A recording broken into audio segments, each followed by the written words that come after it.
সচিবালয়ে ভয়াবহ আগুনের কারণ স্পষ্ট করতে পারেনি ফায়ার সার্ভিস, পরিকল্পিত অগ্নিকাণ্ডের সন্দেহ। পুড়ে ছায় গুরুত্বপূর্ণ নথি, সবচেয়ে ক্ষতিগ্রস্ত 7 মন্ত্রণালয়, নাশকতা উড়িয়ে দিচ্ছেন না বিশেষজ্ঞরা।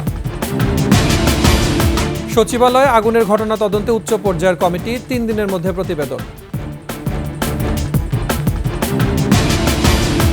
বান্দরবানের লামায় ত্রিপুরা পাড়ায় আগুন দেওয়ার ঘটনায় আটক 4 প্রধান উপদেষ্টার নিন্দা।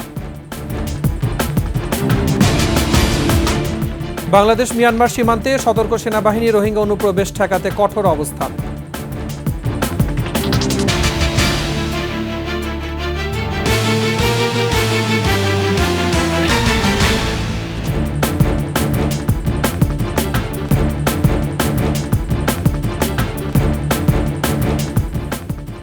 শুনছিলেন সংবাদ শিরোনাম। আমন্ত্রণ সন্ধ্যার 21 সংবাদে, সাথে আছি মুজাহিদুল ইসলাম।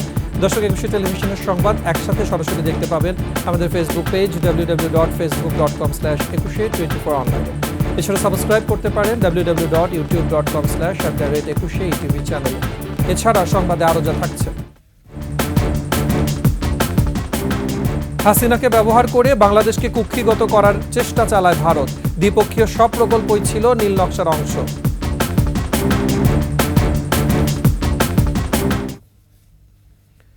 সচিবালয়ের 7 নম্বর ভবনে লাগা ভয়াবহ অগ্নিকাণ্ডের ঘটনা নাশকতা নাকি শর্ট সার্কিট থেকে তা এখনই বলা যাচ্ছে না বলে মন্তব্য করেছেন স্বরাষ্ট্র উপদেষ্টা। ফায়ার সার্ভিসের মহাপরিচালকও স্পষ্ট করে কিছু বলতে পারেননি। তবে স্থানীয় সরকার উপদেষ্টা আসিফ মাহমুদ সহ সমন্বয়কদের দাবি, আগুন দেওয়া হয়েছে পরিকল্পিতভাবে। মফিউর রহমানের রিপোর্ট। রাত 1:50 দাউ দাউ করে জ্বলতে থাকে দেশের অন্যতম কেপিআই বা অতি স্পর্শকাতর গুরুত্বপূর্ণ এলাকা সচিবালয়ের 7 নম্বর ভবন। ফায়ার সার্ভিসের 19টি ইউনিটের প্রায় 7 ঘন্টা চেষ্টায় আগুন নিয়ন্ত্রণে আসে সকাল 8:05। ক্ষতিগ্রস্ত ভবনটিতে রয়েছে স্থানীয় সরকার মন্ত্রণালয়, অর্থ মন্ত্রণালয়, সড়ক পরিবহন ও সেতু মন্ত্রণালয়, শ্রম মন্ত্রণালয়, যুব ও ক্রীড়া মন্ত্রণালয়, ডাক ও টেলিযোগাযোগ মন্ত্রণালয়। গুরুত্বপূর্ণ অনেক নথি পুড়ে গেছে বলে ধারণা করছেন সংশ্লিষ্টরা। প্রাথমিকভাবে অগ্নিকাণ্ডের কারণ সম্পর্কে কিছু জানাতে পারেনি ফায়ার সার্ভিস। আমরা যতটুকু জানতে পেরেছি, 3টা জায়গায় একসাথে আগুনের ইয়েটা দেখা গেছে। এটা অনেক সময় হয় কি, যখন স্পার্কিং হয়, যদি বিদ্যুৎ লাইনে শর্ট সার্কিট হয়, এটা হতে পারে। তবে আমরা এটা এখন কনফার্ম বলবো না যতক্ষণ পর্যন্ত না আমরা তদন্ত করে শেষ করছি। সকালে ঘটনাস্থল পরিদর্শনে আসেন স্বরাষ্ট্র উপদেষ্টা। সাংবাদিকদের তিনি বলেন, এটি পরিকল্পিত নাশকতা কিনা তা খতিয়ে দেখা হবে। আমরা বলতে পারবো না, একটা ইনভেস্টিগেশনের পরে আমরা বলতে পারবো। পরে একে একে সচিবালয়ে প্রবেশ করেন উপদেষ্টারা। দুপুর 12টার পর ঘটনাস্থলে ঢোকে সিআইডির ক্রাইম সিন ইউনিট। ঘটনার কারণ অনুসন্ধানে গঠন করা হয়েছে 7 সদস্যের তদন্ত কমিটি। রিপোর্ট দিতে বলা হয়েছে 7 কার্যদিবসের মধ্যে। তবে সাধারণ মানুষ এই ঘটনাকে নাশকতা বলে মনে করছেন। গভীর রাত্রে এই ধরনের একটা আগুন লাগাটা আমার কাছে স্যাবোটাজ মনে হয়েছে। যারা ভারতে পালিয়ে গেছে, এদের প্রতাত্মরা এটা ঘটিয়েছে বলে আমার মনে হয়। তাদের যেই অপকর্ম, দুর্নীতি, অপকর্ম, স্বজনপ্রীতি, তাদের যে বৈষম্যের যেই বিষয়গুলো আছে, তাদের যেই পদোন্নতির বিষয়গুলো আছে, এগুলো ধামাচাপা দেওয়ার জন্য হয়তো তারা এই কাজটা করতে পারে। এত একটি স্পর্শকাতর জায়গায় automatic fire detection protection system ছিল না কেন? অন্তর্বর্তীকালীন সরকারকে ব্যর্থ এবং সচিবালয়ের দুর্নীতি তথ্য নিশ্চিহ্ন করতে আগুন দেওয়া হয়েছে বলে ফেসবুক স্ট্যাটাসে দাবি করেছেন স্থানীয় সরকার উপদেষ্টা আসিফ মাহমুদ। অগ্নিকাণ্ডের ঘটনাকে পরিকল্পিত বলেই মনে করছেন রাজনীতিবিদদের কেউ কেউ। এই সরকার দায়িত্ব নেওয়ার পর থেকেই আমরা নানান ধরনের অস্থিরতা এবং অস্থিতিশীলতা দেখতে পাচ্ছি। আমাদের প্রতিবেশী দেশেরও নানান ধরনের তৎপরতা ছিল, সরকারের প্রতি নানান ধরনের হুমকি দামকি ছিল, বাংলাদেশের প্রতি হুমকি দামকি ছিল। সেগুলোর সাথে এই ঘটনাগুলো জড়িত কিনা সেগুলো অবশ্যই আমাদেরকে খতিয়ে দেখতে হবে। ঘটনার পর থেকে সচিবালয়ের চারপাশ নিরাপত্তার চাদরে ঢেকে রাখা হয়েছে। মফিউর রহমান, 21 টেলিভিশন, ঢাকা। এ নিয়ে বিস্তারিত আলোচনা করতে এই মুহূর্তে স্টুডিওতে আছেন ফায়ার সার্ভিস ও সিভিল ডিফেন্সের সাবেক ডিজি, অবসরপ্রাপ্ত brigadier general Abu Naim Mohammad Shahidullah. General Naim, আপনাকে স্বাগত 21 সংবাদে। যেটি জানতে চাবো যে আজকের যে সমসাময়িক ইস্যুটা, যে একই সময়ে একই ভবনের 2 দিক থেকে এই যে আগুন লাগার একটি ঘটনা, বিষয়টিকে আসলে আপনি কিভাবে দেখছেন? সেক্ষেত্রে নাশকতার কোনো ইঙ্গিত আছে কিনা, কি মনে হচ্ছে আপনার? অবশ্যই নাশকতার সম্ভাবনা তো রয়েছেই।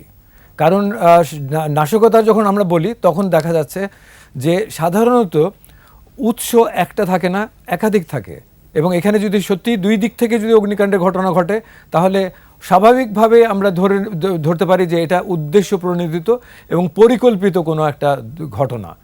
এই যে দ্বিতীয়ত হলো উদ্দেশ্য যে প্রণোদিত কেবল- এবং পরিকল্পিত যে বিষয়টিতে বলছেন যে আপনার দীর্ঘদিনের অভিজ্ঞতা যেটা বলে, তো জনপ্রশাসনের কেন্দ্রবিন্দু হচ্ছে সচিবালয় এবং এটি দেশের সবচেয়ে গুরুত্বপূর্ণ স্থাপনার একটি। সেখানে আসলে অগ্নি নির্বাপন ব্যবস্থা পর্যাপ্ত ছিল কিনা এবং এত যেখানে নিরাপত্তার ব্যবস্থা, সেই বলয়ের মধ্যে কিভাবে আসলে ঢুকলেন, কিভাবে এই পরিকল্পনাটা বাস্তবায়ন করলে, বিষয়টিকে আসলে একটু যদি আমাদেরকে আপনার দৃষ্টিকোণ থেকে কিভাবে দেখছেন সেটি যদি বলতেন। এটার একটা স্বাভাবিক একটা প্রক্রিয়া আছে, যারা যখন স্যাবোটাইজ করে তখন তারা সেই যেহেতু রাত্রে 1:52-তে কোনো বাইরের কোনো গেস্ট ছিল না এবং ভেতরেরও কোনো সাধারণ যারা কর্মী বা যারা অফিসার্স তারা ছিলেন না, ছিল কেবলমাত্র নিরাপত্তা কর্মী, নিরাপত্তা লোক। তাদেরকে দুইটা উপায়ে নিউট্রালাইজ করা যায়। একটা হলো ব্ল্যাকমেল করে, যে তাদের পরিবারকে জিম্মি করে বা কোনোভাবে প্রভাবান্বিত করে, আরেকটা হলো তাদেরকে ক্রয় করে। আমাদের দেশে এরকম ঘটনা অনেকই ঘটেছে যে তাদেরকে ক্রয় করে নেওয়া হয়, যে তাকে ওই সময়ে এই কাজটা করতে হবে এবং সে ধরা খাবে না। তা এরকম ধরনের বিক্রি করে দেওয়ার মতো বা বিক্রি হয়ে যাওয়ার মতো লোক আছে এবং এটা আমাদেরকে অস্বীকার করলে চলবে না। এখন যারা কর্মী ছিলেন তাদেরকে, যে উচ্চ পর্যায়ের কমিটি হয়েছে, তাদেরকে প্রথমেই মাথায় রাখতে হবে যে এটা স্যাবোটাজ হলে যে আলামত থাকার কথা সেটা সেইভাবেই তাদেরকে এই এনকোয়ারিটা করতে হবে। প্রথমত যেটা হলো যে হঠাৎ করে 6 তলাতে অগ্নিকাণ্ডের ঘটনা, দ্বিতীয়ত হলো যে দুইটা বিল্ডিংয়ের পাশাপাশি অর্থাৎ লিফটের করেও যদি অগ্নিকাণ্ডের ঘটনা ঘটে থাকে তাহলে সেটা অফিস ভবনে পৌঁছাতে গেলে মধ্যে যে অবস্থান, যে ফ্লোর আছে সেখানে কিন্তু দাহ্য বস্তু নাই, সেটা তাহলে দুই দিকে একইভাবে চলে গেল কেমন করে, এবং এত লম্বা বিল্ডিংগুলোর এক কোণা থেকে আরেক কোণায় এত দ্রুততার সাথে কিভাবে যেতে পারে? কারণ ওখানে ফাইলপত্র আছে, কাগজে আগুন লাগলে এত দ্রুততার সাথে যেতে পারে না, কেমিক্যাল নাই। দ্বিতীয়ত হলো ওখানে প্রত্যেকটা কামরা আছে, সেই কামরা থেকে বারান্দা থেকে অগ্নিকাণ্ড যে আরেক কামরাতে চলে গেল, আরেক কামরা থেকে আরেক কামরা চলে গেল, বারান্দাতে কোনো দাহ্য বস্তু নাই। তাহলে পুরা জিনিসটাই তো একটা মনে হচ্ছে যে কি এরকম ধরনের আমার অভিজ্ঞতাতে আমি কখনো দেখি নাই, এত দ্রুততার সাথে যে একটা ফ্লোর এবং পরবর্তীতে দ্বিতীয়, তৃতীয়, চতুর্থ ফ্লোর পর্যন্ত অগ্নিকাণ্ডের ঘটনা ঘটে গেল খুব দ্রুততার সাথে, যেখানে কেমিক্যালের সংঘর্ষ নাই, যেখানে অন্য কোনো গ্যাসের সংযোগ নাই, তা সেখানে ইলেকট্রিক্যাল সংযোগও যে এরকমভাবে নাই যে একটা থেকে আরেকটা দ্রুততার সাথে, যেমন ফ্যাক্টরিতে আগুন লাগলে যেভাবে ছড়িয়ে যায় সেইভাবে সম্ভাবনা নাই। তাহলে কিভাবে এত অল্প সময়ে এত বড় দুর্ঘটনা ঘটে গেল? আর যে আমরা যখন বলি যে স্যাবোটাজ হয়েছে কিনা, তখন এটার মোটিভ দেখতে হয়। এখানে মোটিভের ভিতরে কি আছে, যে কি জিনিস ধ্বংস হলো? জাতির এবং অত্যন্ত গুরুত্বপূর্ণ নথিপত্র এই মন্ত্রণালয়গুলোতে ছিল, এগুলো কাদের দরকার এবং কারা ক্ষতিগ্রস্ত হতে পারে? প্রত্যেকটা জিনিসের এত সুন্দর আপনি অবজারভেশন দিয়ে যে আলামতগুলো দিলেন, অবশ্যই সংশ্লিষ্ট কর্তৃপক্ষ যে তদন্ত কমিটি হয়েছে তারা সেটি বিবেচনায় আনবেন এবং যত দ্রুত সময়ের মধ্যে এটি অবশ্যই জাতির সামনে স্পষ্ট করবেন। আপনাকে ধন্যবাদ জানাচ্ছি আমাদের সাথে আলোচনায় অংশ নেবার জন্য। যাচ্ছি অন্যান্য খবরে। ভয়াবহ অগ্নিকাণ্ডে সচিবালয়ে 7 মন্ত্রণালয় ও সংশ্লিষ্ট মন্ত্রণালয়ের 7 বিভাগ ক্ষতিগ্রস্ত হয়েছে। অবকাঠামোর পাশাপাশি পুড়েছে গুরুত্বপূর্ণ সব নথিও। 9 তলা ভবনে সবচেয়ে বেশি ক্ষতিগ্রস্ত হয়েছে 6 থেকে 9 তলা পর্যন্ত, তবে ক্ষয়ক্ষতির পরিমাণ এখনো জানা যায়নি। দীপু শিকদারের রিপোর্ট। সচিবালয়ের 7 নম্বর ভবন। এই ভবনে গুরুত্বপূর্ণ 7 মন্ত্রণালয় ও বিভিন্ন বিভাগের অফিস। মন্ত্রিপরিষদ বিভাগের ওয়েবসাইটে তথ্য অনুযায়ী সচিবালয়ের 7 নম্বর ভবনে পানি সম্পদ মন্ত্রণালয়, যুব ও ক্রীড়া মন্ত্রণালয়, ডাক, টেলিযোগাযোগ ও তথ্য প্রযুক্তি মন্ত্রণালয়, ডাক ও টেলিযোগাযোগ বিভাগ, স্থানীয় সরকার, পল্লী উন্নয়ন ও সমবায় মন্ত্রণালয়, স্থানীয় সরকার বিভাগ, পল্লী উন্নয়ন ও সমবায় বিভাগ, শ্রম ও কর্মসংস্থান মন্ত্রণালয়, অর্থ মন্ত্রণালয়, অর্থ বিভাগ, আর্থিক প্রতিষ্ঠান বিভাগ, অভ্যন্তরীণ সম্পদ বিভাগ, সড়ক পরিবহন ও সেতু মন্ত্রণালয়, সড়ক পরিবহন ও মহাসড়ক বিভাগের অফিস। দেশকে নিয়ে যে একটা চক্রান্ত চলতেছে, এখন যে ফ্যাসিস্টের যে চক্রান্ত চলতেছে, আমরা সেই চক্রান্তর এটাকে সেই চক্রান্ত অন্তর্ভুক্ত মনে করতেছি। ফায়ার সার্ভিসের তথ্য অনুযায়ী বুধবার দিবাগত রাত 1:52 আগুন লাগার খবর পাওয়ার পর ঘটনাস্থলে পৌঁছান ফায়ার সার্ভিসের কর্মীরা। শুরু থেকেই আগুন নিয়ন্ত্রণে আনতে ব্যর্থ হয় বলে দাবি প্রত্যক্ষদর্শীদের। সমস্ত ইউনিটগুলো যদি কাজে লাগানো হয়তো ওই তখনই মনে করেন যে আগুনগুলো নিভানো সম্ভব ছিল। প্রথম যে সকল থেকে আগুন লেগেছে, চাইলেই যারা আজকে ডিউটিরত ছিল এর আগুন নিভাতে পারতো। এবং ওর ভিতরে আমি সচিবালয়ে ঢুকছি 3-4 বারের মতো বিভিন্ন কাজে আমি দেখেছি ওখানে ফায়ার সার্ভিসের আগুন নিভানোর বিভিন্ন কার্যক্রম রয়েছে। তাহলে যারা দায়িত্ব ছিল তারা নিভাতে পারতো না? অবশ্যই পারতো। প্রথমে আগুন নিয়ন্ত্রণের জন্য 8টি ইউনিট কাজ করলেও পরে বাড়িয়ে 19টি করা হয়। কনফাইন্ড এরিয়া, রেস্ট্রিক্টেড এরিয়া, প্রত্যেকটা রুমই তো বদ্ধ অবস্থায় আছে, বন্ধ ছিল, প্লাস গ্লাসগুলি লাগানো। ফলে বাইরে থেকে যখন আমরা টিটিএল লাগিয়েছি, বাইরে থেকে তো আমরা পানি দিতে পারি নাই। অনেক ক্ষেত্রে আমরা গ্লাস ভেঙে ভেঙে ভিতরে পানি দিয়েছি। এবং যেহেতু ইন্টেরিয়র ডেকোরেশনও ছিল এবং বিদ্যুৎ লাইনে যদি কোনো কারণে আগুন দেয়, যেহেতু বিদ্যুৎ লাইনটা এক জায়গা থেকে আরেক জায়গায় ছড়ানো, ফলে স্পার্কিং করে আগুনগুলি ছড়িয়েছে। মধ্যরাতের আগুন বৃহস্পতিবার সকাল নাগাদ নিয়ন্ত্রণে আসে। দীপু শিকদার, 21 টেলিভিশন, ঢাকা। সচিবালয়ে এই মুহূর্তে আছেন সহকর্মী আসিফ সুমিত। সবশেষ পরিস্থিতি জানতে সরাসরি চলে যাচ্ছি তার কাছে। সুমিত, কি অবস্থা এখন? সারাটা দিন গেল, সেক্ষেত্রে অগ্নিকাণ্ডের আসলে মোটিভটা পাওয়া গেছে কিনা, এবং সর্বশেষ সেখানে আইনশৃঙ্খলা পরিস্থিতির কি অবস্থা দেখছেন? মুজাহিদ, মূলত এই আপনি জানেন যে গত রাতের যে অগ্নিকাণ্ডের ফলে সচিবালয় ঘিরে নিরাপত্তা বলয় তৈরি করা হয়েছিল আইনশৃঙ্খলা বাহিনীর, সেই বলয় কিন্তু এখনও রয়েছে, অর্থাৎ আইনশৃঙ্খলা বাহিনীর ব্যাপক উপস্থিতি রয়েছে। আমরা এখানে পুলিশের পাশাপাশি র্যাব এবং সেনাবাহিনীর সদস্যদেরকে দেখেছি, যারা মূলত দিনভরই এখানে আইনশৃঙ্খলা পরিস্থিতির তদারকি করেছেন এবং এখনও কিন্তু তাদের অবস্থান রয়েছেন। আমি সচিবালয়ের মূল ফটকের সামনেই রয়েছি। মূলত ভেতরে আইনশৃঙ্খলা বাহিনীর সদস্যরা অবস্থান করছেন, কারণ মূল ফটকটি পেরোলেই কিন্তু 7 নম্বর যে ভবনটি, যেখানে অগ্নিকাণ্ডের ঘটনা ঘটেছে, সেই ভবনটি। আমরা শুধু বাইরে থেকে ভবনের চিত্রটি দেখতে পাচ্ছি। আমরা যতদূর জানতে পেরেছি যে এই ভবনের বেশ কয়েকটি মন্ত্রণালয়ে আগুন লাগার ঘটনা ঘটলেও 3টি মন্ত্রণালয় বেশি ক্ষতিগ্রস্ত হয়েছে। এখানে শ্রম ও কর্মসংস্থান মন্ত্রণালয় এবং স্থানীয় সরকার মন্ত্রণালয় এবং সড়ক ও সেতু মন্ত্রণালয় যেটি রয়েছে, এই 3 মন্ত্রণালয়ে ব্যাপক ক্ষয়ক্ষতি হয়েছে। এবং একই সঙ্গে এটি মূলত নিরূপণের জন্য যে 7 সদস্যের তদন্ত কমিটি করা হয়েছে, এছাড়াও কিন্তু সরকারের উচ্চ পর্যায়ের আরেকটি তদন্ত কমিটি করা হয়েছে এবং শ্রম ও কর্মসংস্থান মন্ত্রণালয়ের ক্ষয়ক্ষতি নিরূপণের জন্য আরেকটি তদন্ত কমিটি গঠন করা হয়েছে। আমরা যতদূর জানতে পেরেছি যে এখন সেখানে মূলত পুলিশের একটি বিশেষ ইউনিট তারা কাজ করছেন এবং তারা মূলত ঘটনা যেখানে সূত্রপাত বা কি কি ক্ষয়ক্ষতি হয়েছে সে জায়গাগুলো পরিদর্শন করছেন।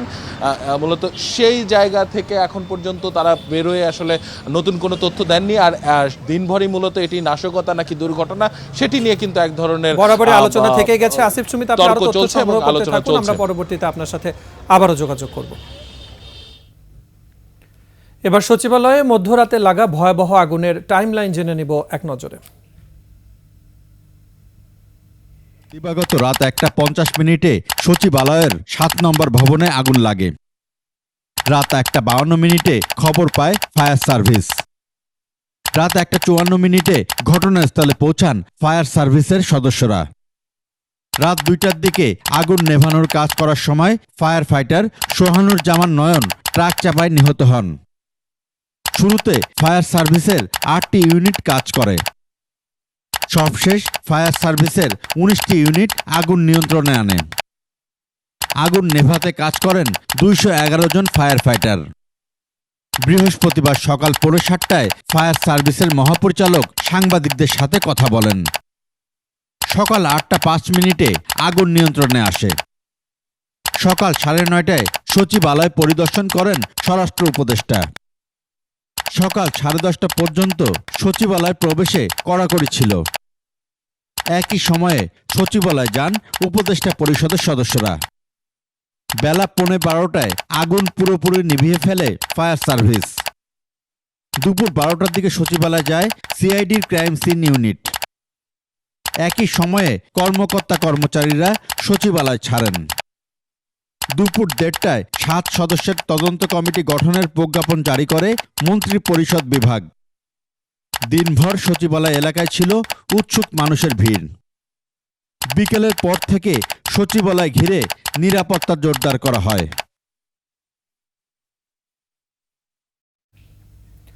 প্রায় 10 ঘন্টা পর পুরোপুরি নিভে গেছে সচিবালয়ের 7 নম্বর ভবনে লাগা আগুন। আগুনের পুড়ে যাওয়া ভবনের 6 তলা থেকে 9 তলা ঘুরে বিস্তারিত জানাচ্ছেন তৌহিদুর রহমান। মধ্যরাতের ভয়াবহ আগুন নিয়ন্ত্রণে আসে বৃহস্পতিবার সকাল 8:05 দিকে, আর দুপুর 11:15টায় নিভে আসে পুরোপুরি।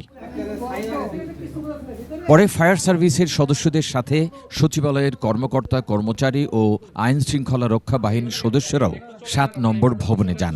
প্রতিটি তলায় ঘুরে দেখেন। এর মধ্যে 6 তলা থেকে 9 তলা পর্যন্ত সবচেয়ে ক্ষতি প্রত্যক্ষ করেন তারা। শ্রম ও কর্মসংস্থান মন্ত্রণালয়, যুব ও ক্রীড়া, ডাক, টেলিযোগাযোগ ও তথ্য প্রযুক্তি, স্থানীয় সরকার, পল্লী উন্নয়ন ও সমবায় মন্ত্রণালয়, অর্থ মন্ত্রণালয়, সড়ক পরিবহন, সেতু সহ 7 মন্ত্রণালয় এবং 7 বিভাগের ব্যাপক ক্ষয়ক্ষতির চিত্র দেখতে পাওয়া যায়। গুরুত্বপূর্ণ নথি, ফাইল থেকে শুরু করে আসবাবপত্র, অবকাঠামো আগুনে পোড়া থেকে বাদ যায়নি কিছুই। অস্বাভাবিক এ অগ্নিকাণ্ডের পর সচিবালয়ে দাপ্তরিক কার্যক্রম ব্যাহত হয়। কঠোর নিরাপত্তায় প্রবেশ নিশ্চিতের পাশাপাশি এদিন সচিবালয়ে ছিল আইন শৃঙ্খলা বাহিনীর সতর্ক অবস্থান।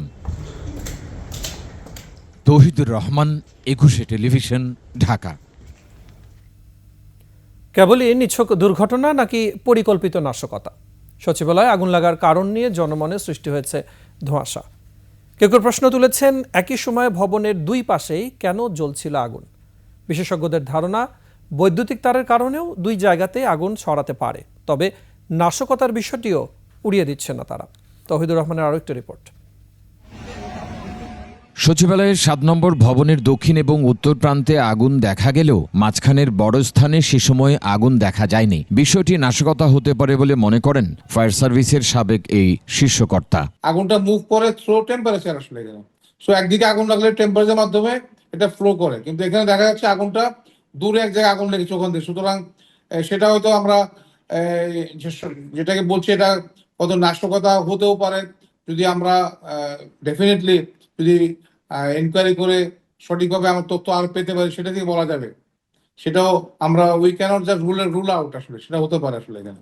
একই সাথে বৈদ্যুতিক তারের কারণেও আগুন ভিন্ন ভিন্ন স্থানে ছড়াতে পারে বলেও মনে করেন তিনি। ইলেকট্রিক্যালের ব্যাপারটাও এটা হতে পারে, উই ক্যানট অলসো, সেটাও ইগনোর করা যায় না। ইলেকট্রিক্যাল মনে করেন শর্ট সার্কিটটা এক মাথা অন্য মাথা হতে হবে। ইলেকট্রিক্যাল যে কমপ্লায়েন্স যেগুলো আছে, ইলেকট্রিক্যালের অ্যাপ্লায়েন্স, এগুলো তো মনে করেন এটা শর্ট সার্কিটটা বিভিন্ন জায়গায় হচ্ছে, এটা তো একটা প্যাটার্নও ডিফারেন্ট মনে করে এটা।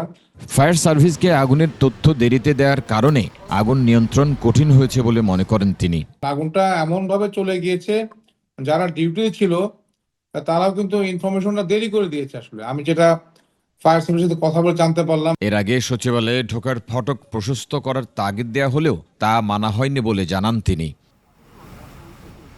তৌহিদুর রহমান, 21 টেলিভিশন, ঢাকা। সচিবালয়ে আগুন নিয়ে উপদেষ্টা পরিষদের জরুরি বৈঠকের পর ব্রিফিংয়ে জানানো হয়, ঘটনাটিকে সর্বোচ্চ গুরুত্বের সঙ্গে দেখছে সরকার। উচ্চ পর্যায়ে তদন্ত কমিটি গঠন করা হয়েছে, যা 3 দিনের মধ্যে প্রতিবেদন জমা দেবে। সরকার এই বিষয়টাকে খুবই গুরুত্বের সাথে নিচ্ছে, কারণ এটা হচ্ছে আমাদের সকলের নিরাপত্তার বিষয় এবং এইখানে আমাদের রাষ্ট্রীয় অনেক গুরুত্বপূর্ণ দলিলগুলো থাকে। ফলে এই বিষয়টাকে সরকার খুবই গুরুত্বের সাথে নিয়েছে, যার জন্য আমরা 3 দিনের মধ্যে প্রাথমিক রিপোর্ট দিতে স্বরাষ্ট্র সচিবের নেতৃত্বে উচ্চ পর্যায়ের কমিটিটা করেছি। আগুনটা আরো আগে নিভানো যেত কিনা, আগুন নেভাতে বিলম্ব হয়েছে কিনা, এইগুলো কমিটির রিপোর্ট না আসা পর্যন্ত আমরা উত্তর দিতে পারবো না। রাষ্ট্রীয় গোয়েন্দা সংস্থা একটি রাজনৈতিক দল গঠনের জন্য চেষ্টা চালাচ্ছে বলে অভিযোগ করেছেন বিএনপির সিনিয়র যুগ্ম মহাসচিব রুহুল কবির রিজভী। এ সময় সচিবালয়ে আগুন প্রসঙ্গে তিনি বলেন, সরকার হাসিনা শাসনামলের গুরুত্বপূর্ণ নথি চাওয়ার পর অগ্নিকাণ্ড নিয়ে জনমনে প্রশ্ন দেখা দিয়েছে। বিস্তারিত মাহিলা ইসলামের রিপোর্টে। ঢাকা রিপোর্টার্স ইউনিটিতে রাজশাহী ইউনিভার্সিটির ন্যাশনালিস্ট এক্স স্টুডেন্ট অ্যাসোসিয়েশনের অনুষ্ঠানে যোগ দেন সিনিয়র যুগ্ম মহাসচিব রুহুল কবির রিজভী সহ দলের নেতারা। তিনি বলেন, শেখ হাসিনা গোয়েন্দা দিয়ে যা করিয়েছেন, অন্তর্বর্তীকালীন সরকারও একই পথে হাঁটছে। যে রাষ্ট্রীয় গোয়েন্দা সংস্থাগুলো কারা কারা নির্বাচিত হবে, কারা কোন রাজনৈতিক দল করবে, এটা যদি নির্ধারণ করে দেন, তাহলে শেখ হাসিনার বিরুদ্ধে লড়াইয়ে এটার আর কি দাম থাকবে? শেখ হাসিনাও এই কাজ করেছেন। একই অনুষ্ঠানে দলের স্থায়ী কমিটির সদস্য নজরুল ইসলাম খান বলেন, অন্তর্বর্তী সরকারের কিছু কিছু উপদেষ্টা কারণ ছাড়াই রাজনৈতিক দলকে প্রতিপক্ষ মনে করছে। প্রতিষ্ঠিত যেসব রাজনৈতিক দলগুলি, তাদের সম্পর্কে কমেন্ট করা, সমালোচনা করার কি দরকার তাদের? তারা কি প্রতিপক্ষ আমাদের? আমরা তো মনে করি না তাদের প্রতিপক্ষ, এবং তারা আমাদের প্রতিপক্ষ হওয়ার যোগ্যও না। জাতীয় প্রেস ক্লাবের সামনে গণতন্ত্র ফোরামের অবস্থান কর্মসূচিতে অংশ নিয়ে বিএনপির চেয়ারপারসনের উপদেষ্টা জয়নুল আবদিন ফারুক বলেন, দেশকে অস্থিতিশীল করতে চলছে দেশি বিদেশি ষড়যন্ত্র।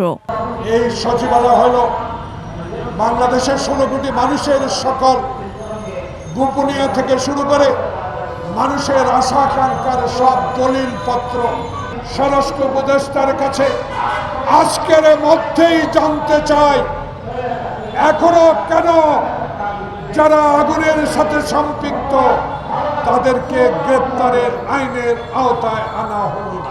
সবাইকে ঐক্যবদ্ধ থেকে বিএনপির 31 দফা জনগণের কাছে পৌঁছে দিতে নেতাকর্মীদের প্রতি আহ্বানও জানান নেতারা।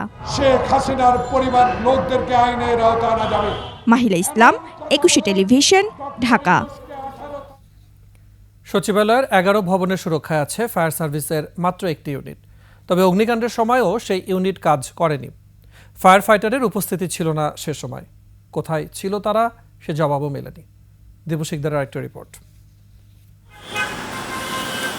সচিবালয়ের প্রধান ফটক দিয়ে ঢুকতেই প্রথমে পড়ে 7 নম্বর ভবন। বুধবার রাত 1:50 এই ভবনটিতে আগুন লাগে। 32 একর জমির উপর নির্মিত সচিবালয়ের 11টি ভবন আর বিশাল চত্বরের আগুন সুরক্ষায় ফায়ার সার্ভিস অ্যান্ড সিভিল ডিফেন্সের মাত্র একটি ইউনিট সার্বক্ষণিক নিয়োজিত থাকে। আগুন লাগার সময় ঘটনাস্থল থেকে মাত্র 50 গজ দূরে অবস্থান করা ওই ইউনিটটি কাজ করেনি। ফায়ার ফাইটার, গাড়ি চালক কেউই উপস্থিত ছিলেন না সে সময়। ঘটনার 2 মিনিট পর 1:52 অগ্নিকাণ্ডের খবর পায় ফায়ার সার্ভিস। যখন তারা ঘটনাস্থলে পৌঁছায় ততক্ষণে আগুন ছড়িয়ে পড়ে। 6 ঘন্টা পর বৃহস্পতিবার সকাল 8টার দিকে আগুন নিয়ন্ত্রণে আনে ফায়ার সার্ভিস। ফায়ার সার্ভিসের মহাপরিচালক আগুন সুরক্ষায় ব্যবস্থা নেওয়া আছে বলে দাবি করলেও অগ্নিকাণ্ডের সময় তা কাজ করছে কিনা সে বিষয় এড়িয়ে যান। যে ভবন নাম্বার 7-এর সামনে স্বরাষ্ট্র মন্ত্রণালয়ের পাশে কিন্তু আমাদের একটা ওয়াটার টেন্ডার ও পানিবাহী গাড়ি সবসময় থাকে, ফায়ার ফাইটার সহ ব্যবস্থা ছিল। কিন্তু সমস্যা যেটা হয়, অনেক সময় যেহেতু এখানের একটা বিল্ডিংটা রেস্ট্রিক্টেড বাট কনফাইন্ড টাইপ, অনেক সময় আগুন ধরলে সেটা দ্রুত ছড়ায় যায়। এবং যেহেতু এটা দিনের বেলা হয় নাই, আগুন যখন ধরেছে তখন তো এক্সটিংগুইশার ওখানে ব্যবহার করার মতো কেউ ছিল না, ফলে সেই কারণে হয়তো আগুনটা দ্রুত ছড়িয়ে পড়েছে। সচিবালয়ে নিয়মিত মহড়া হয় বলেও দাবি করেন তিনি। সচিবালয়ে তো সবসময় আমরা পরিদর্শন করি। দীপু শিকদার, 21 টেলিভিশন, ঢাকা। সচিবালয়ে আগুন নেভাতে গিয়ে ট্রাক চাপায় নিহত ফায়ার সার্ভিস কর্মী সোয়ানুজ্জামান নয়নের গ্রামের বাড়িতে শোকের মাতম। কিছুতেই এই মৃত্যু মেনে নিতে পারছে না স্বজনরা। এদিকে ঢাকা ফায়ার সার্ভিস ও সিভিল ডিফেন্স সদর দফতরে জানাজা শেষে নয়নের মরদেহ পাঠানো হয়েছে রংপুর মিঠাপুকুরের আটপানিয়া গ্রামে। সহকর্মীদের সহায়তায় ডেস্ক রিপোর্ট। এই কান্না স্বজন হারানোর। 2 ভাই বোনের মধ্যে নয়ন ছিলেন ছোট। তার মৃত্যুর খবরে স্বজনদের কান্নায় ভারী আটপনিয়া গ্রাম। ট্রাক কেন আসছে, ট্রাক কেন আমার ভাই চাপা মারি দিছে, আমরা যথেষ্ট বিশেষ চাই।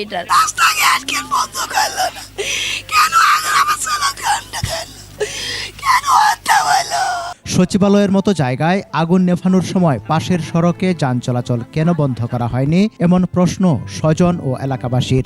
যে কোনো দিন চাকরি হাতে আলি ছুটি পেলে আমাদের বাসায় গেছিল, ভালো মতো দুঃখের কথা সে খোঁজ খবর নিয়েছিল। উচিত ছিল রাস্তাটা বন্ধ করে দেওয়ার জন্য, যানবাহন না যায়। একটাই উপার্জন করা ছেলে, সে তো চলে গেল, মারা গেল। সরকার আমার দিকটা দেখে। ঘটনার সুষ্ঠু তদন্ত করে দোষীদের বিচার দাবি করেছেন স্বজনরা। 21 বছরের তরুণ সোয়ানুর জামান নয়ন, চাকরির বয়স মাত্র 2 বছর, মূল কর্মস্থল সিলেটের বিশ্বনাথ। ঢাকায় 21 দিনের প্রশিক্ষণ শেষে ফায়ার সার্ভিসের বিশেষ টিমের সাথে কর্মরত ছিলেন। বুধবার গভীর রাতে সহকর্মীদের সাথে সচিবালয়ে ছুটে যান আগুন নেভাতে।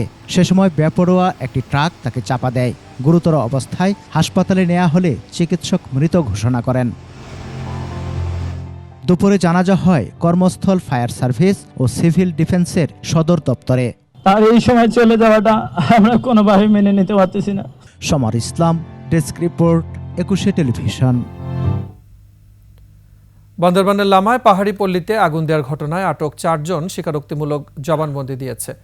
বড়দিনের রাতে টঙ্গঝিরি পাড়ায় আগুন দেয় তারা, এতে ছাই হয়ে যায় পাহাড়িদের 17টি বসতঘর। আগুনের ঘটনায় নিন্দা জানিয়েছেন প্রধান উপদেষ্টা।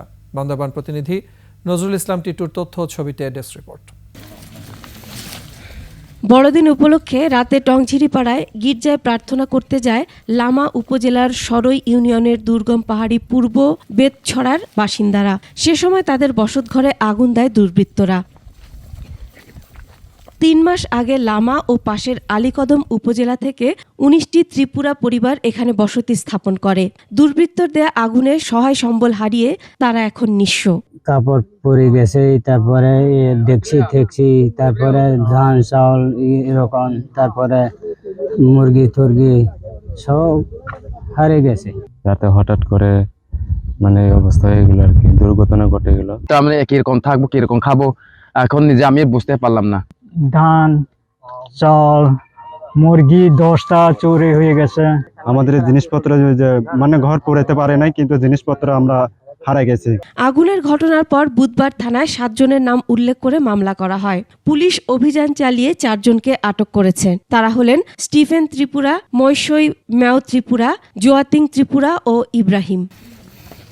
ঘটনাস্থল পরিদর্শন করেছেন জেলা প্রশাসক ও পুলিশ সুপার। তারা বলছেন জড়িত কাউকে ছাড় দেওয়া হবে না। এই ঘটনা যেটা ঘটেছে এটা আমরা সর্বোচ্চ ভাবে এটা আমরা পুলিশ প্রশাসন এবং জেলা প্রশাসন উভয়ই আমরা এটা শক্তভাবে এটা দেখবো আর কি। আমরা চাচ্ছি যে অন্য কোনো ভাবে কিভাবে তাদের রিহেবিলিট করা যায়, কিংবা তাদের যদি বাড়িঘর থেকে থাকে সেগুলোকে কিভাবে একটু উন্নততর করা যায় সেই বিষয়ে আমরা আসলে কাজ করছি। এদিকে শুক্রবার ক্ষতিগ্রস্ত এলাকা দেখতে লামায় যাবেন পার্বত্য চট্টগ্রাম বিষয়ক উপদেষ্টা Supradip Chakma. Masum Alisa, desk report, 21 television. Bangladesh Myanmar সীমান্তে পরিস্থিতি মোকাবেলায় কঠোর অবস্থানে রয়েছে সেনাবাহিনী। একই সাথে রোহিঙ্গা অনুপ্রবেশ ঠেকাতে তৎপরতা অব্যাহত রয়েছে। সাম্প্রতিক সময়ে ঘটে যাওয়া বিভিন্ন ঘটনা নিয়ে প্রেস ব্রিফিংয়ে এসব জানিয়েছে সেনা সদর। আদিত্য মামুনের রিপোর্ট। আইন শৃঙ্খলা রক্ষায় সেনাবাহিনীর শেষ 4 সপ্তাহে দেশের আইন শৃঙ্খলা পরিস্থিতি নিয়ন্ত্রণে সেনাবাহিনীর কার্যক্রম নিয়ে সেনা সদরের ব্রিফিং। এতে উঠে আসে সারা দেশে অভিযানে 28টি অস্ত্র ও 224 রাউন্ড গোলাবারুদ উদ্ধার, 200 মাদক কারবারি সহ মোট 1405 জনকে গ্রেফতারের তথ্য। অবরোধ নিয়ন্ত্রণে সেনাবাহিনী সক্রিয় ভূমিকা রেখেছে। সেনা সদস্যরা 45টি উদ্ভূত পরিস্থিতি নিয়ন্ত্রণের মাধ্যমে শিল্প কলকারখানা সচল রাখতে কার্যকর ব্যবস্থা গ্রহণ করেছে। মোকাবেলা করা হয়েছে টঙ্গী ইজতেমা মাঠের পরিস্থিতি এবং কেরানীগঞ্জে ব্যাংক ডাকাতির ঘটনাও। দেশের বিরাজমান পরিস্থিতিতে বাংলাদেশ সেনাবাহিনী দেশের সার্বভৌমত্ব রক্ষা, দেশের জনগণের জান মাল এবং রাষ্ট্রীয় গুরুত্বপূর্ণ সম্পদ ও স্থাপনার নিরাপত্তা প্রদান সহ সার্বিক পরিস্থিতি স্থিতিশীল রাখতে নিরলসভাবে কাজ করে যাচ্ছে। আইন শৃঙ্খলা রক্ষায় সেনাবাহিনী কতদিন মাঠে থাকবে এমন প্রশ্নেরও উত্তর দেন। সরকারের সিদ্ধান্তেই সেনাবাহিনী প্রত্যাহার করা হবে। এখন এটার বিচার সরকার করবেন যে কতদিন দরকার। চাপ আইন শৃঙ্খলা রক্ষার কাজটা সহজ না, বিশেষ করে বর্তমান পরিস্থিতিতে অবশ্যই বিভিন্ন ধরনের হুমকি আছে। একই সাথে মিয়ানমার সংকট ও রোহিঙ্গা ইস্যুতে কি ভূমিকা রাখছে সেনাবাহিনী তাও উঠে আসে ব্রিফিংয়ে। দেশের সার্বভৌমত্বের নিরাপত্তার ঝুঁকি আমরা এই মুহূর্তে ওইরকম তেমন কিছু দেখছি না। আমাদের সাথে বিভিন্ন গোয়েন্দা সংস্থা, বিজিবি, সরকারের অন্যান্য সংস্থা যারা ওখানে কাজ করছেন সবার সাথে সমন্বয় আছে। যদি কোনো ধরনের ঝুঁকি ডেভেলপ করে অবশ্যই আমরা সেটার ক্ষেত্রে ব্যবস্থা নেওয়ার জন্য সদা প্রস্তুত আছি। এছাড়া সচিবালয়ে আগুন লাগার ঘটনা পরিকল্পিত কিনা তাও খতিয়ে দেখবে সেনাবাহিনী। ইনভেস্টিগেশনটা হলে আমরা বলতে পারবো আসলে। আদিত্য মামুন, 21 টেলিভিশন, ঢাকা। সংবাদের সময় হচ্ছে একটা বিরতির, ফিরে আসার পরে অন্যান্য খবরের সাথে আরো যা থাকছে। পূর্বাঞ্চলে প্লট দুর্নীতি, হাসিনা পরিবারের বিরুদ্ধে অনুসন্ধানে দুদক। বিরতির পর আবারও আমন্ত্রণ সন্ধ্যার 21 সংবাদে।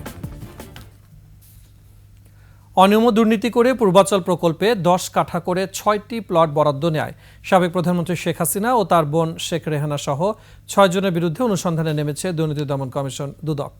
দুদকের প্রধান কার্যালয় থেকে এই দুর্নীতির বিষয়ে অনুসন্ধানের বিষয়ে সিদ্ধান্ত নেওয়া হয়েছে বলে নিশ্চিত করেছেন সংস্থাটির মহাপরিচালক আক্তার হোসেন। অবৈধভাবে প্লট বরাদ্দ নেওয়া 6 জন হলেন সাবেক প্রধানমন্ত্রী শেখ হাসিনা, তার ছেলে সজীব ওয়াজেদ জয়, মেয়ে সাইমা ওয়াজেদ পুতুল, ছোট বোন শেখ রেহানা, শেখ রেহানার ছেলে রেদওয়ান মুজিব সিদ্দিকী ববি এবং রেহানার মেয়ে আজমিনা সিদ্দিকী টিউলিপ। আওয়ামী লীগের উন্নয়ন ছিল মুখে মুখে, দেশ নয় বরং উন্নয়ন হয়েছিল আওয়ামী লীগের, এমন মন্তব্য করেছেন জামায়াতের আমির ডক্টর শফিকুর রহমান। খুলনার পাইকগাছায় জামায়াতের সমাবেশে তিনি আরও বলেন, হাসিনা বাংলাদেশকে ভারতের হাতে ইজারা ছিলেন দেশটির সেবাদাসী। 2006 সালের 28 অক্টোবর থেকে 2024 সালের 5 আগস্ট পর্যন্ত যেসব গুম, খুন, হত্যা, গণহত্যা হয়েছে সব খুনের বিচার জনগণ চায় বলে জানান ডক্টর শফিকুর রহমান। সেনা হত্যা, আয়নাঘরে হত্যা, জামাত নেতাদের হত্যা, সর্বশেষ ছাত্র জনতাকে গণহত্যা, সব হত্যার বিচার করতে হবে বলে দাবি জানান জামায়াত আমির।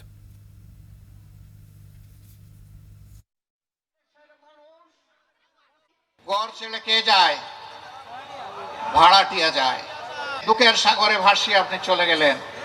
প্রধানমন্ত্রী নিজে স্বয়ং, তার বোন এবং তার ভাগ্নে 3 জনে মিলে এক রূপপুর প্রকল্প থেকে তারা 57,000 কোটি টাকা চুরি করেছে।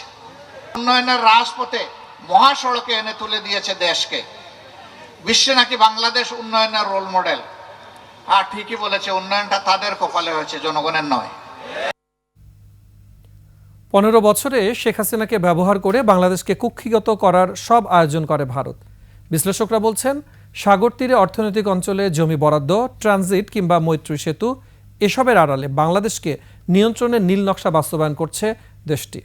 আব্দুর রাজ্জাকের ক্যামেরায় বিস্তারিত জানাচ্ছেন আলী আহমেদ।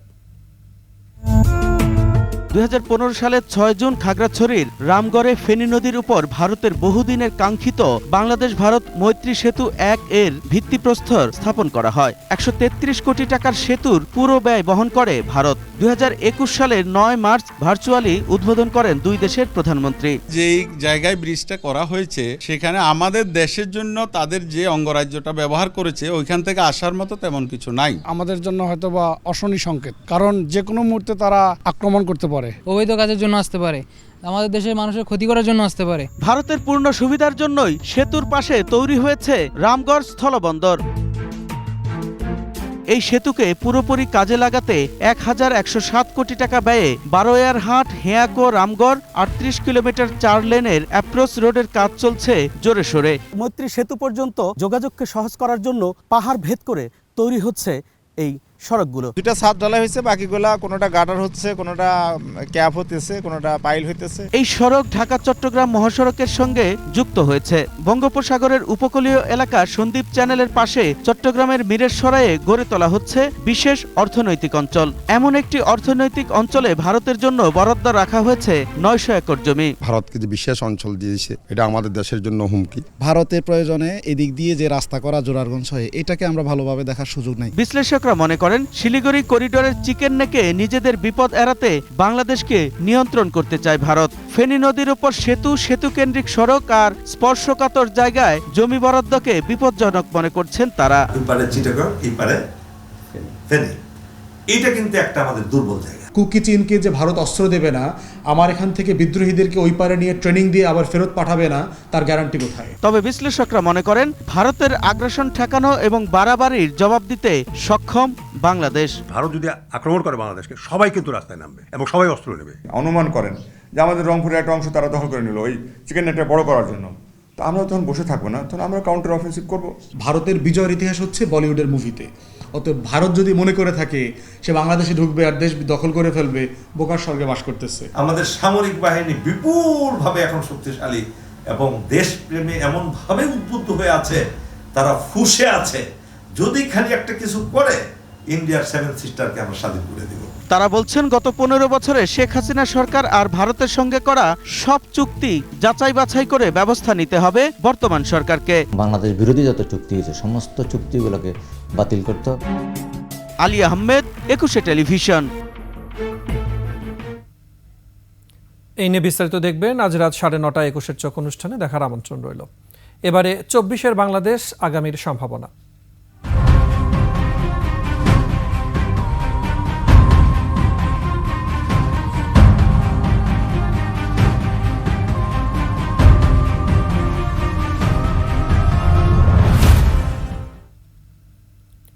বিগত আওয়ামী লীগ সরকারের আমলে দেশ যেন দুর্নীতির স্বর্গরাজ্যে পরিণত হয়েছিল। এ সময় উন্নয়নের নামে চলেছে যথেচ্ছ লুটপাট। হাসিনা ঘনিষ্ঠরা বিভিন্ন মেগা প্রকল্পের মাধ্যমে আঙুল ফুলে কলাগাছে পরিণত হয়েছে। একদিকে তারা দেশের ব্যাংক খাত ধ্বংস করেছে, অন্যদিকে সেই অর্থ পাচার করেছে বিদেশে। বিশ্লেষকেরা বলছেন, নতুন বাংলাদেশ গড়তে হলে আওয়ামী সরকারের দুর্নীতিগ্রস্ত প্রকল্পগুলো পুনর্বিবেচনা করার পাশাপাশি দোষীদের বিচারের আওতায় আনা প্রয়োজন। আরও জানাচ্ছেন সঞ্জয় অধিকারী। চোখ ধাঁধানো বড় বড় প্রকল্প আর উন্নয়নের বক্তব্যের ফুলঝুরি, এই ছিল বিগত হাসিনা সরকারের দেখানোর বিষয়। অথচ এর আড়ালে চলেছে দুর্নীতি ও লুটপাটের মহোৎসব। হাসিনা সরকারের 15 বছরের শাসনামলে লুটপাট সবচেয়ে বেশি হয়েছে ব্যাংক খাতে। এছাড়া ভৌত অবকাঠামো, বিদ্যুৎ ও জ্বালানি এবং তথ্য প্রযুক্তি খাত দুর্নীতির আখড়ায় পরিণত হয়েছিল।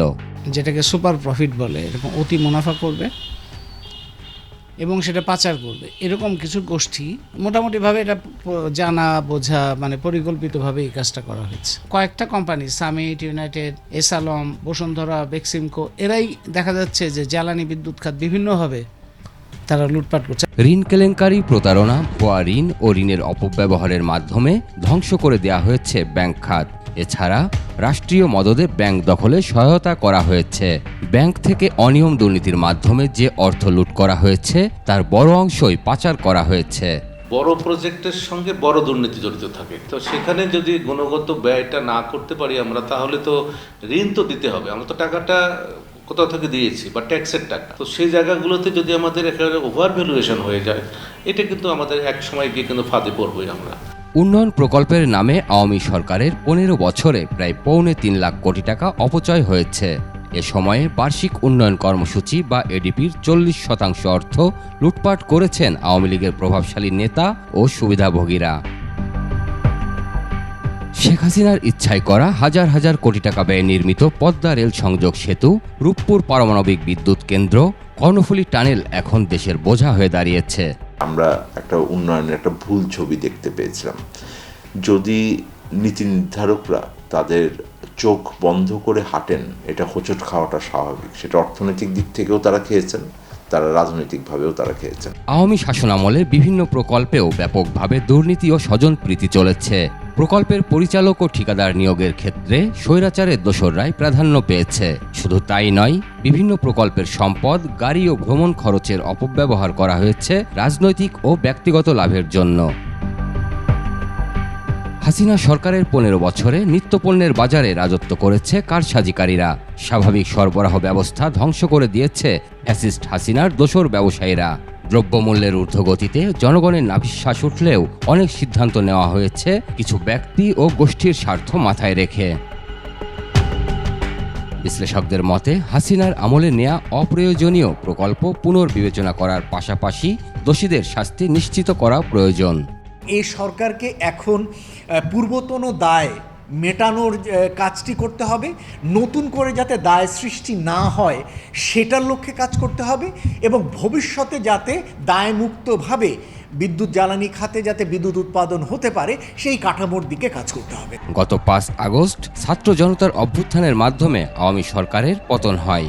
শেখ হাসিনার দেশ ছেড়ে ভারতে পালিয়ে যাওয়ার পর অন্তর্বর্তী সরকার দায়িত্ব নেয় জনমনে নতুন আশার সঞ্চার হয়েছে বলেও জানান তারা। অন্তর্বর্তীকালীন সরকারের সঞ্জয় অধিকারী, 21 টেলিভিশন, ঢাকা।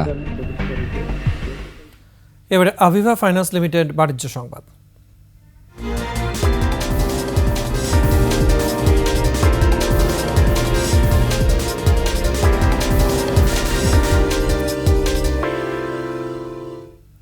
হিলি স্থলবন্দরে স্বাভাবিক হতে শুরু করেছে দেশীয় পেঁয়াজের দাম। বন্দরের ব্যবসায়ীরা বলছেন, ভারতের মোকামে নতুন পেঁয়াজের সরবরাহ বেড়ে যাওয়ায় দাম অনেকটা কমে এসেছে। ফলে দেশের বাজারেও ভারতীয় পেঁয়াজ কম দামে বিক্রি হচ্ছে। এছাড়া খোলা বাজারে দেশীয় পেঁয়াজের সরবরাহ বেড়েছে। এ কারণে 2 সপ্তাহের ব্যবধানে দাম অর্ধেকে নেমে এসেছে। 80 থেকে 90 টাকা কেজি দরের ভারতীয় পেঁয়াজ এখন বিক্রি হচ্ছে 32 থেকে 38 টাকায়। আগামী 1 সপ্তাহের মধ্যে দাম আরও কমে আসতে পারে বলে জানান ব্যবসায়ীরা।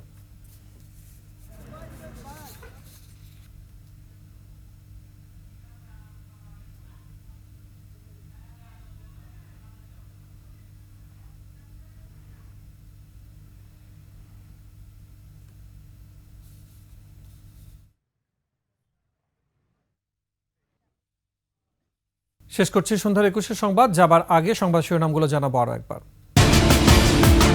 সচিবালয়ে ভয়াবহ আগুনের কারণ স্পষ্ট করতে পারেনি ফায়ার সার্ভিস, পরিকল্পিত অগ্নিকাণ্ডের সন্দেহ। পুড়ে ছায় গুরুত্বপূর্ণ নথি, সবচেয়ে ক্ষতিগ্রস্ত 7 মন্ত্রণালয়, নাশকতা উড়িয়ে দিচ্ছেন না বিশেষজ্ঞরা। সচিবালয়ে আগুনের ঘটনা তদন্তে উচ্চ পর্যায়ের কমিটি, 3 দিনের মধ্যে প্রতিবেদন। বান্দরবানের লামায় ত্রিপুরা পাড়ায় আগুন দেওয়ার ঘটনায় আটক 4, প্রধান উপদেষ্টার নিন্দা। বাংলাদেশ মিয়ানমার সীমান্তে সতর্ক সেনাবাহিনী, রোহিঙ্গা অনুপ্রবেশ ঠেকাতে কঠোর অবস্থান।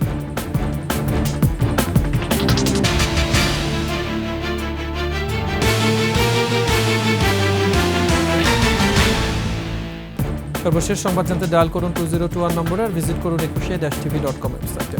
ফেসবুকে ভিজিট করতে পারেন www.facebook.com/ekushe24 অনলাইনে। এছাড়া সাবস্ক্রাইব করতে পারেন www.youtube.com/ekushe-etv চ্যানেলে। এতক্ষণ সাথে থাকার জন্য ধন্যবাদ।